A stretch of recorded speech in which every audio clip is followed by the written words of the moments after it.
Don't get me started. Come on. Hey guys, welcome back to another episode of the Low Show podcast. I am joined today by the 2020 Rose Festival Queen Anya and Jessica Metteer, Special Events Manager for the Rose Festival. Hi, ladies. Hi. Thanks for being here today. How are you? Good. How are you doing?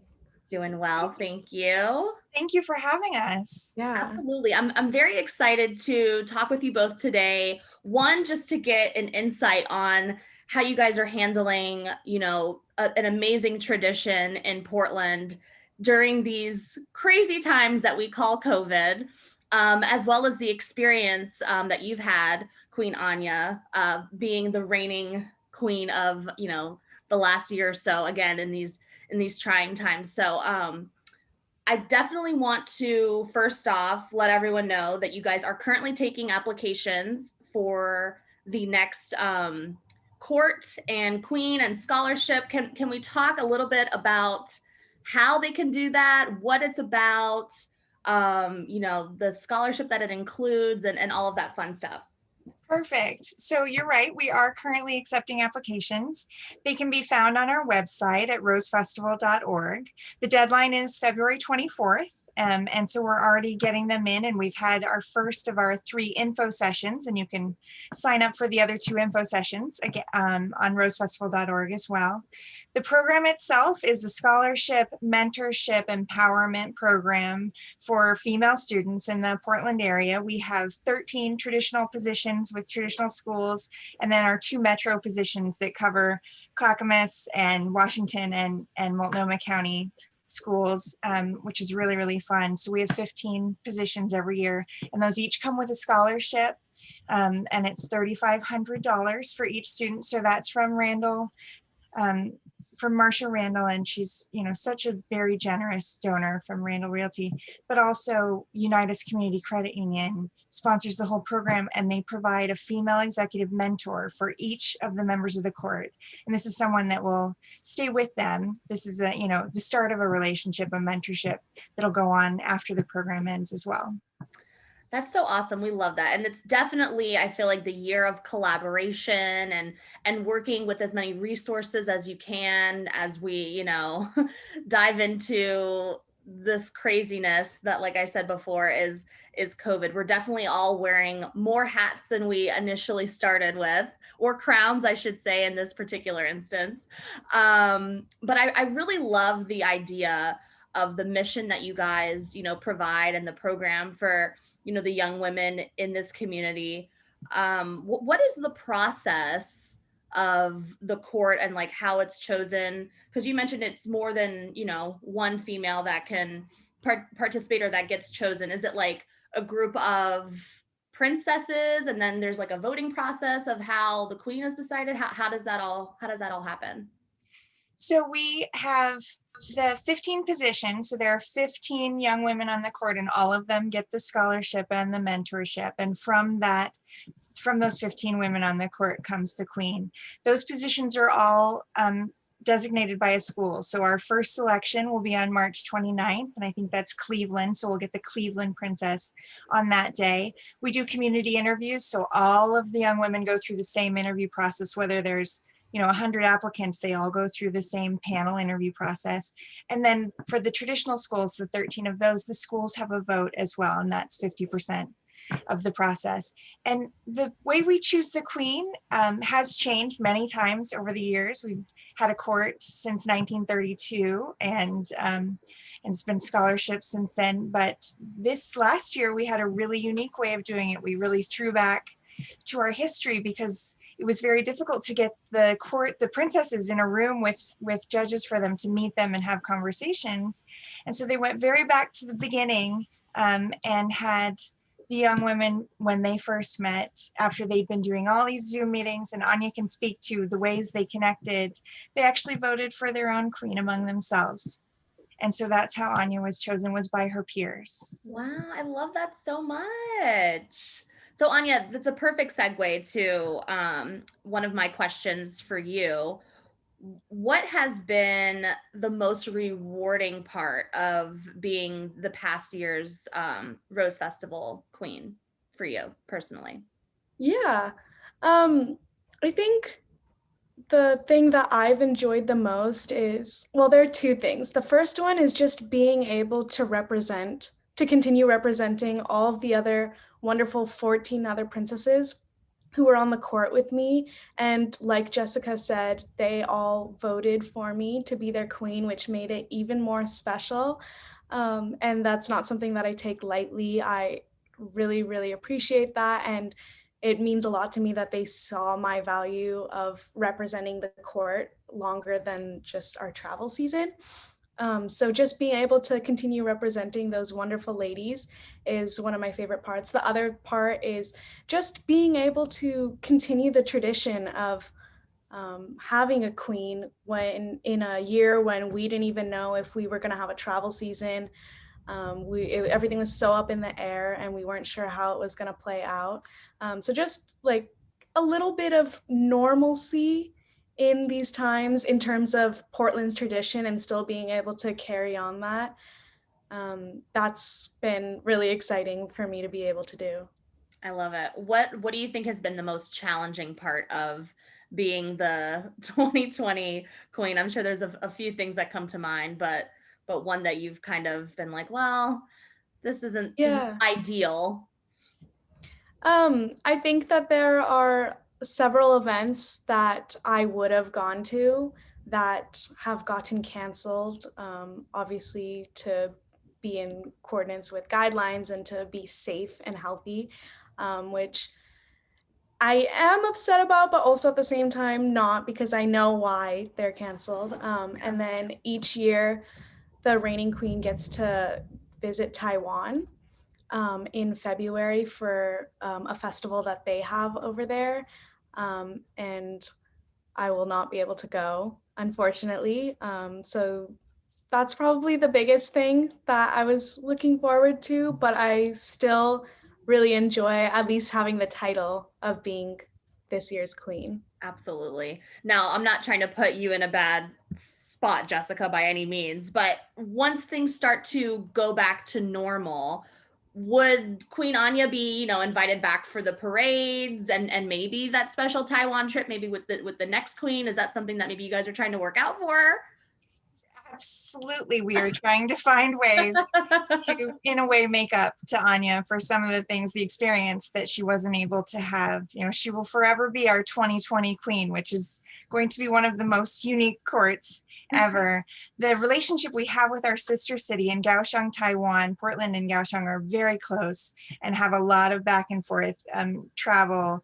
And it's really wonderful that we get to do that. And we're really hoping that opportunities will present themselves once it's safe, for there to be, our delegation to include everybody that really should have that experience. We don't know what that looks like yet, but for us, we know when we're able to celebrate, when we're able to have the Rose Festival and have our signature events, all members of the 2020 court will be invited to be a part of that. It's a right of what they give. It's very much about service. There's a lot of community service involved, and they really do need to get to celebrate that. And so we will find a way. We will find a way, absolutely. We're just not sure when or exactly what it'll look like yet. Right, absolutely. Well, speaking of, finding new ways and thinking outside of the box with the tools and the resources that you have, what are some like new things or maybe activities or digital events that you guys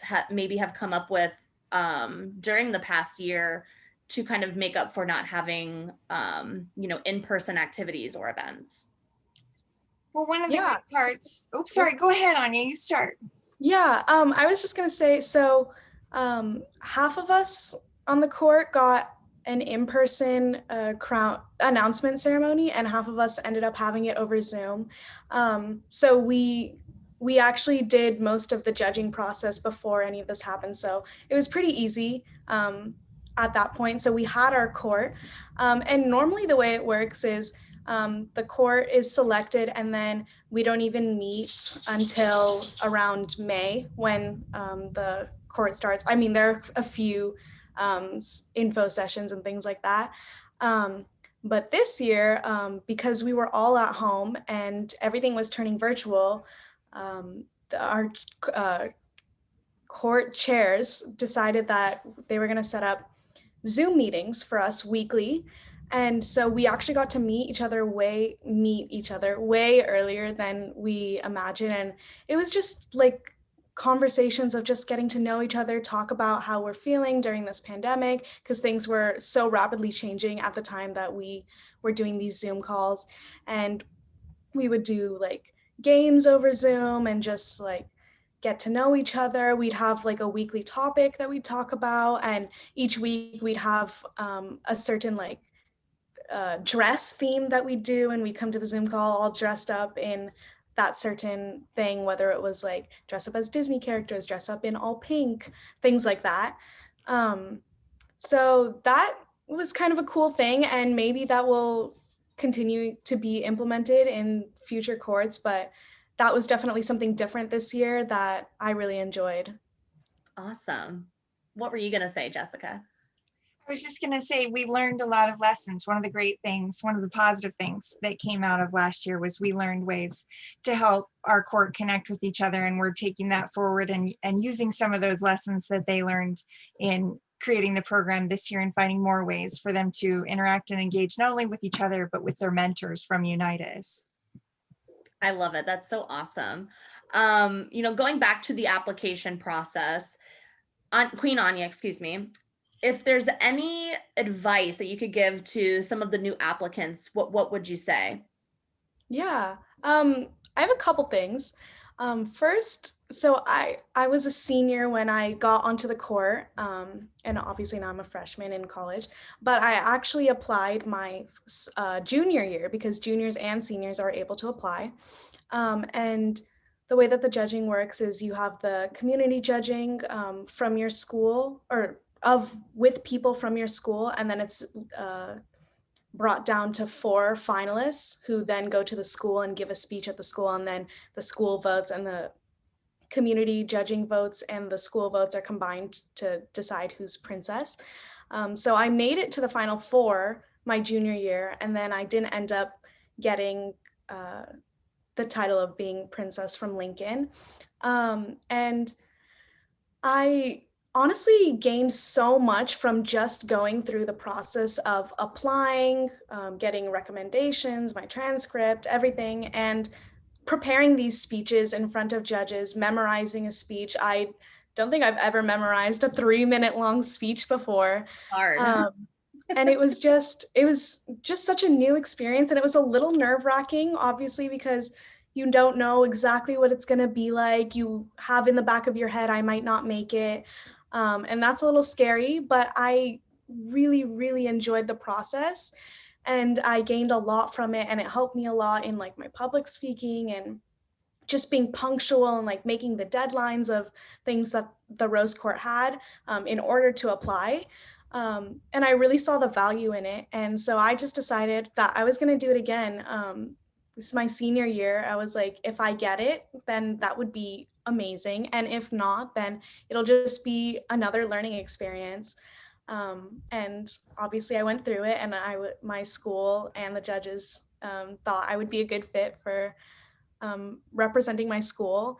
And so that was really, really rewarding. But my number one advice would be to apply as a junior, because you have 2 opportunities to get it if you don't get it the first time. And second of all, just go for it, because whether you get it or not, it's such a rewarding experience, and you meet so many people, you make connections, and even just like other applicants, you make friends with other people who are going through it.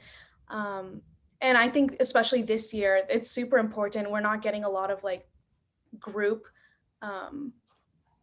activities in any sense. So this is a really cool experience to just apply. And if you get it, then you're on a court with amazing ladies who you create such a strong bond with. And I know that with all of the other princesses, I will carry that friendship with me through my whole life. I love that so much. Where are you going to school now? I'm currently going to UC Davis, doing remote learning from home. Okay, Yeah. where's UC Davis at? Sorry. No worries. It's in California, just outside of Sacramento. Awesome. Well, good. At least you get a little bit of that Cali sunshine sometimes that we miss up here in Oregon. Yeah. Well, congratulations on everything, Queen Anya. You are an exquisite young woman, and I'm sure you are going to do some really amazing things. And thank you for taking a few moments to just kind of give these up and coming women an idea of what to expect if they're considering applying. And I think the advice that you gave applying early is really good as well. But yeah, Jessica, before we wrap up, is there anything else that you think the young women of Portland should know about the application process, or about the mission, or just the Rose Festival in general before we head out? Absolutely. This, like Anya said, this process is worth going through no matter the result. And we find that it's really, really an amazing experience that builds through life. I do want everyone to know that statistically, we have a 97% college graduation rate. So if you get on the court, you're more likely to graduate from your college program. We're really, really happy with the way that that works. And it's just most important that they go to the website at rosefestival.org and look through the application. And it's very simple. It's an online form, and then reach out for those recommendations, which is really fun. You get to learn about the people in your life and how great they think you are. I love it. Well, thank you ladies so much. And I am looking forward to seeing you and the rest of the Rose Festival participants and the court at our hopefully soon Rose Festival in the near future. Thank you so much for having us. Thanks, ladies. Thank you. Take care.